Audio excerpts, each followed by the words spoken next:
Hi everybody, welcome back to my channel.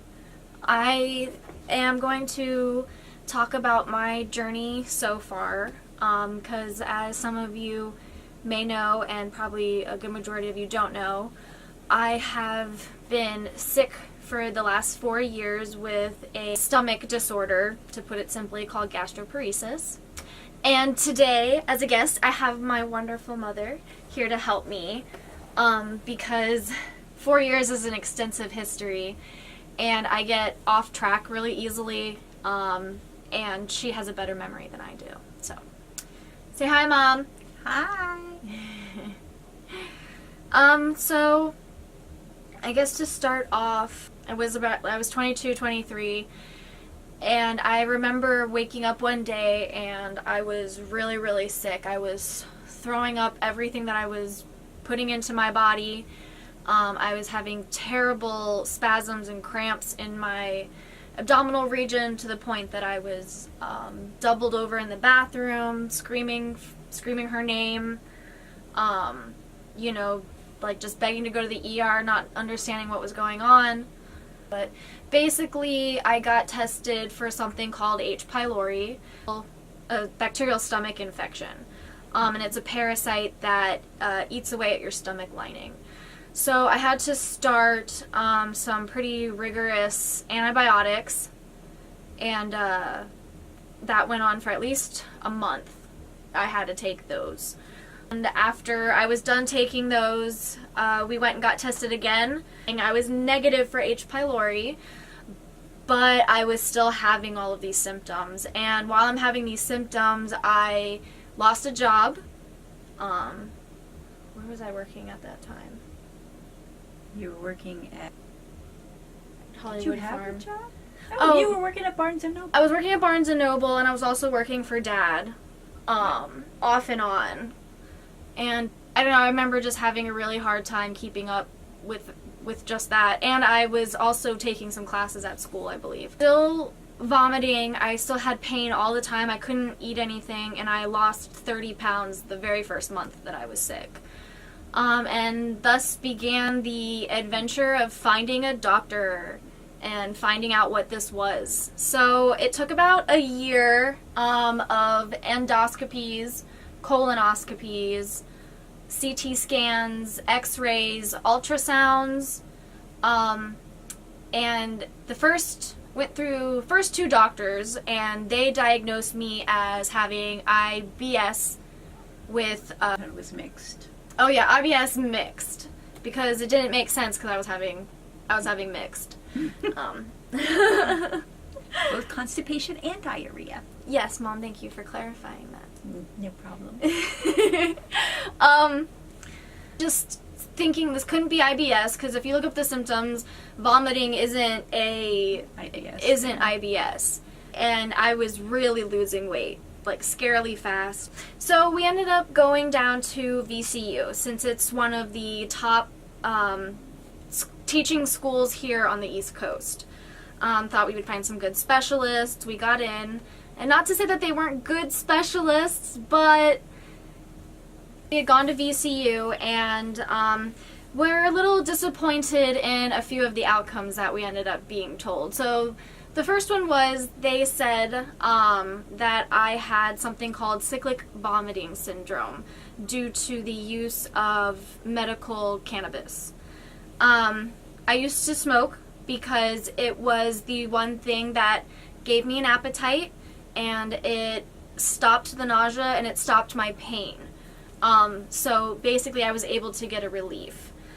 Though these doctors fully believed that because of my use, this was why I was vomiting.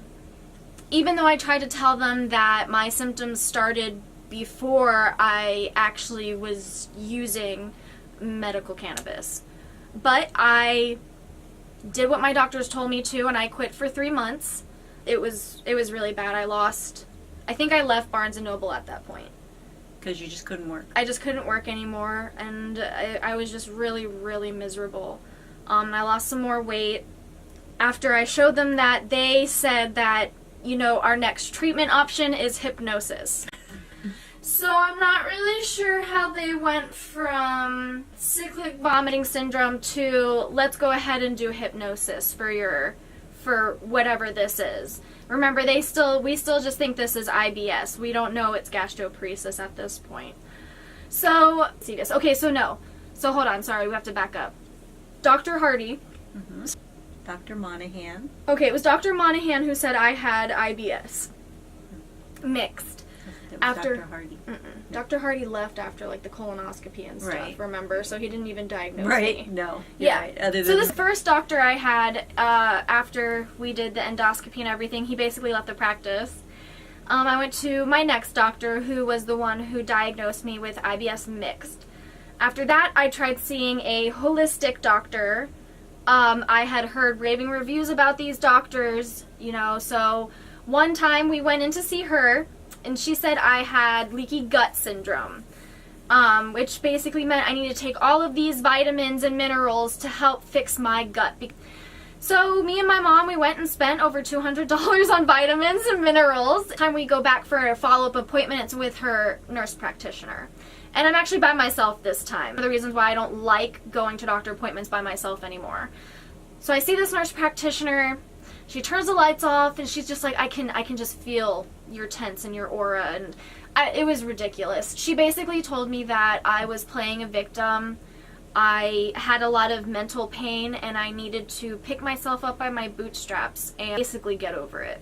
Yep. Put on your, She pull said up it was your all big girl panties and yeah. She said it was move on. all in my head, and when I tried to ask her, well, why did Doctor so and so put me on all of these vitamins and minerals, telling me, she told me not to take any of them. She was like, I don't know why she put those on you. You're gonna have to ask her that.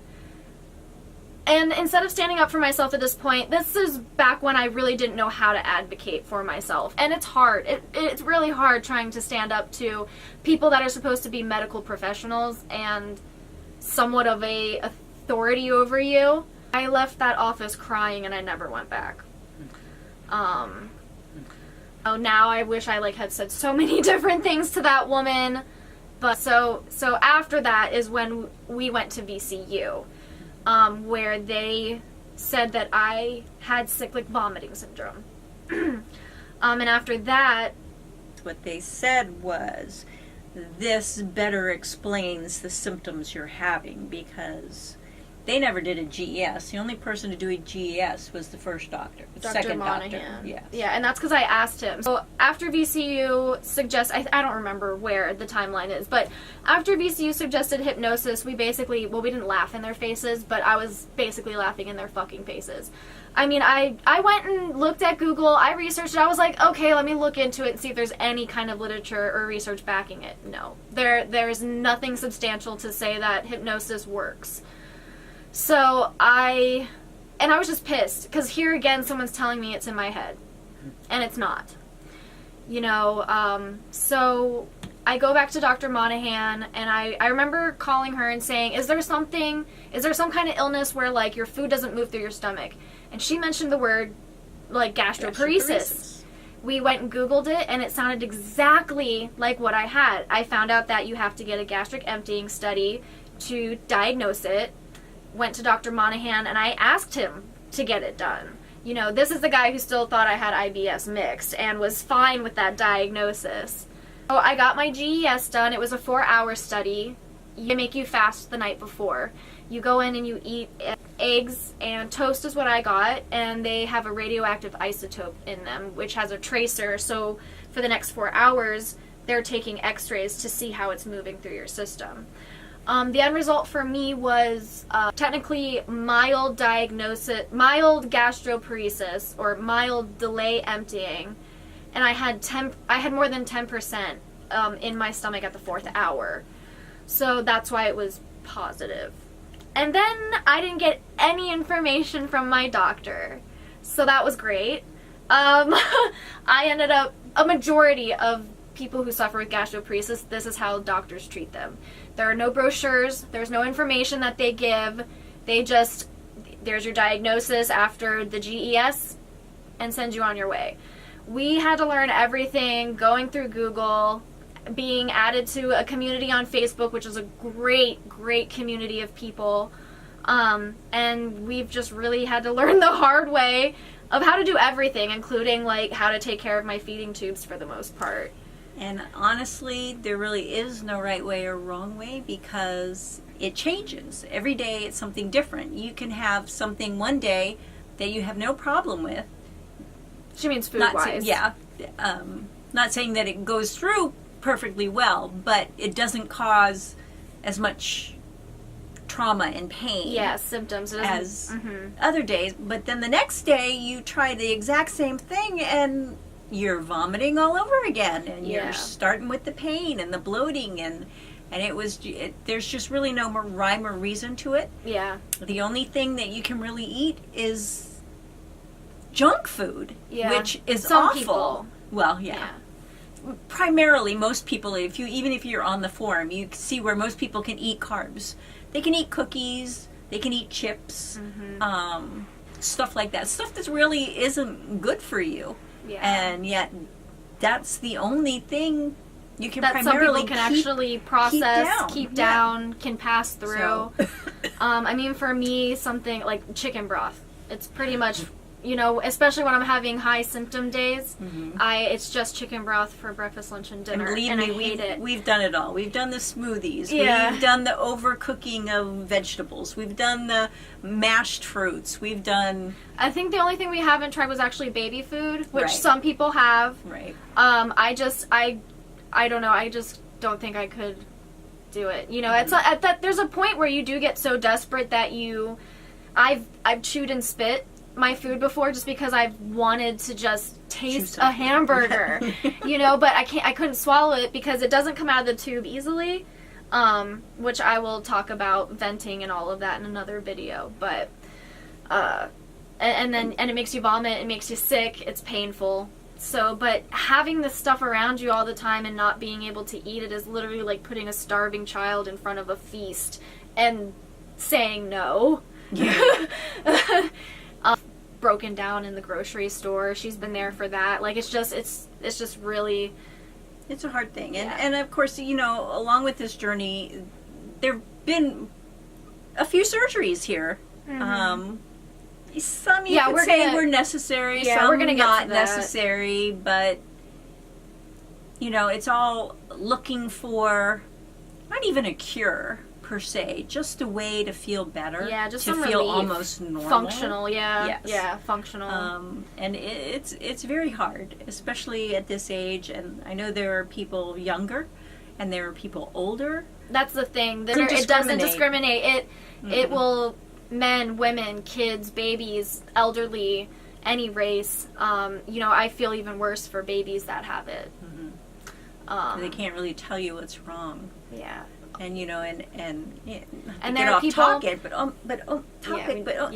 God, you go to the ER, and you're treated like you're some sort of, I don't know, addict. Yeah. Drug seeker. When really, we don't want narcotics. We do want something to help the pain, but narcotics just mess up your system even more. It's not something that we want to go for. We're not going for a high. No, and that's why the opioid crisis right now is absolutely insane. It's a quick fix for some of the pain you get. It never takes away all of the pain, but it's a quick fix for, oh my God, thank goodness I have a little bit of relief. But it's more the IV, the fluids. Give me the fluids. Even though my blood work doesn't show that I'm dehydrated or that it takes a long time for that stuff to show up. It's not a overnight thing unless you are really, really, really, really doing nothing but vomiting everything you take in. And there have been days that it's been like that. Like, I've, been completely incapacitated. I was throwing up for 10 hours before we went to the ER. Being dizzy, passing out. I mean, she's done that a few times.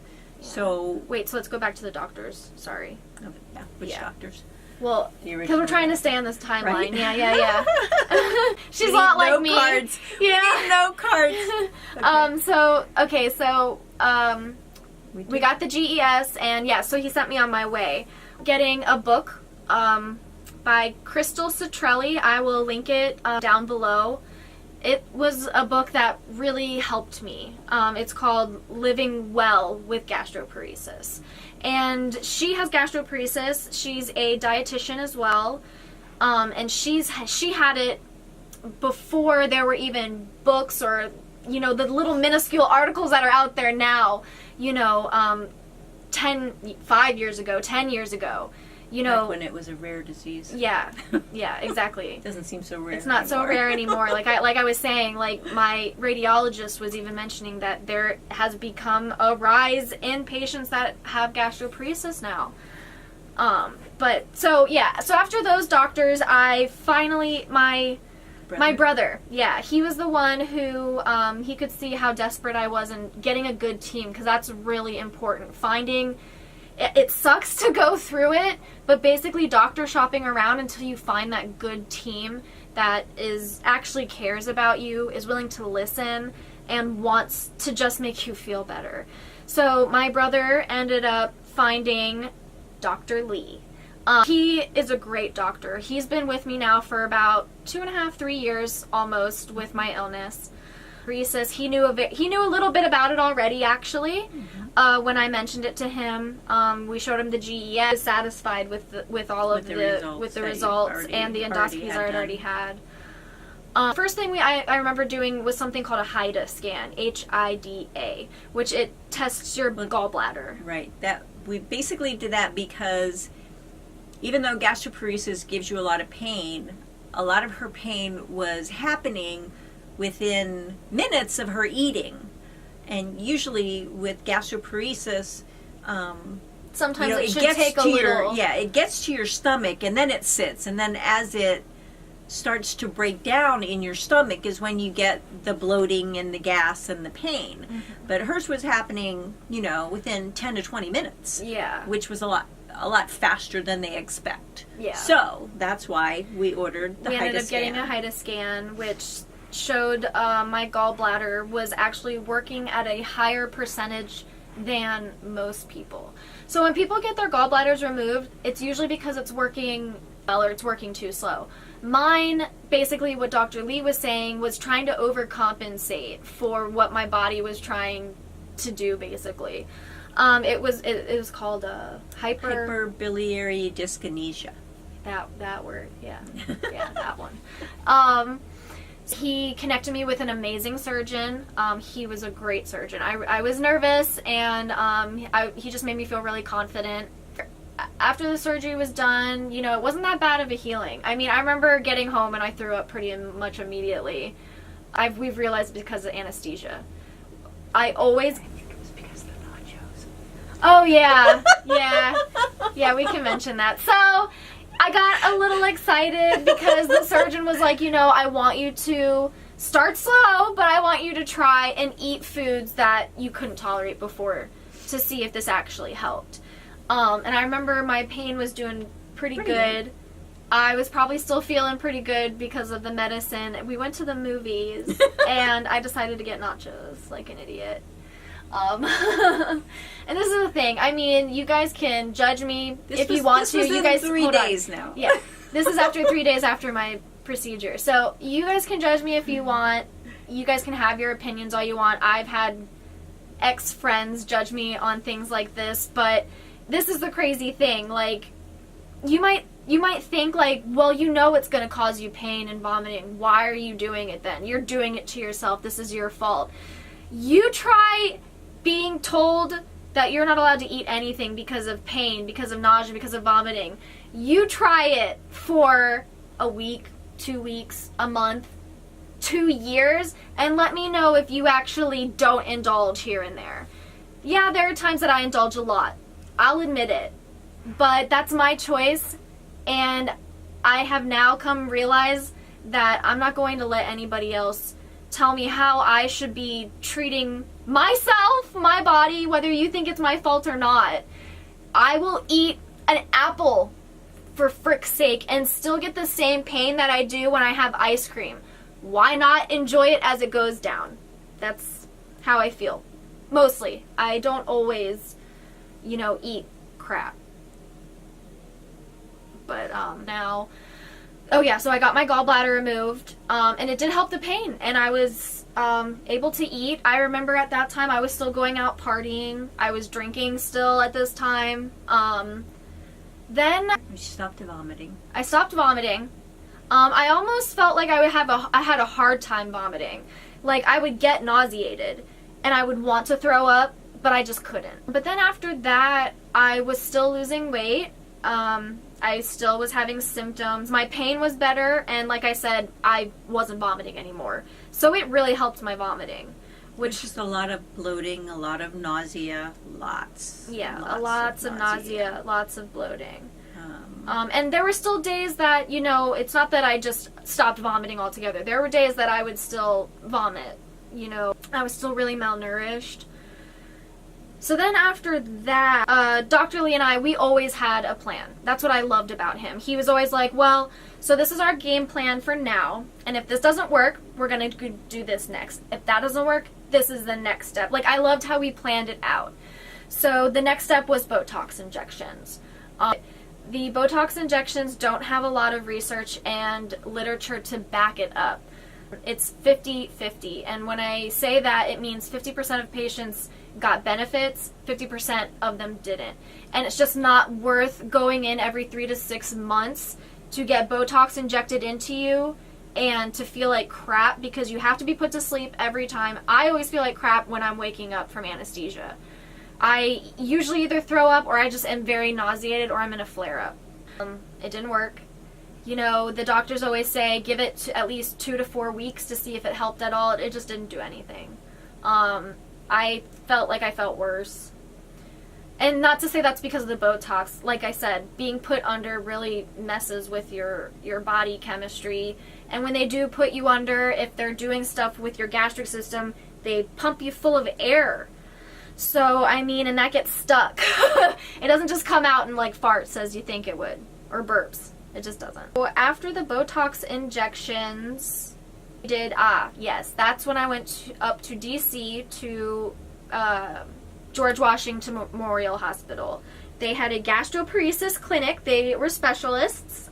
These were the guys that told me that the gastric stimulator wouldn't work for me because Dr. Lee, the reason that they weren't handling this is because their clinic isn't adept to handle it. Inept? Adept. Adept at handling it? Yeah. They just aren't made to handle these kind of procedures, the, like, stimulator. So, these doctors, who were very nice, they listened to me, didn't judge me, you know, and really did want to help. They said that the stimulator wouldn't work for me because it's worked more for people with diabetic gastroparesis. So they didn't want to put me in through something that they knew wasn't going to work for me, and so I listened to them. But what they did end up talking to me about was something called MALS, which is median arcuate ligament syndrome. This is the artery is compressed by the ligament, causing abdominal pain. Yeah. They didn't know if it was because I actually had MALS or if it was because I was so skinny, but on the ultrasound it showed that that artery was being compressed. So what they do is they did this ultrasound, and then they had me come back for an MRA. It's like an MRI, but a little different. Arterial. Yeah, it's arterial. And when they did that, unfortunately, it didn't confirm 110% that I had actual MALS, but the fact that I was having a constant pain up high.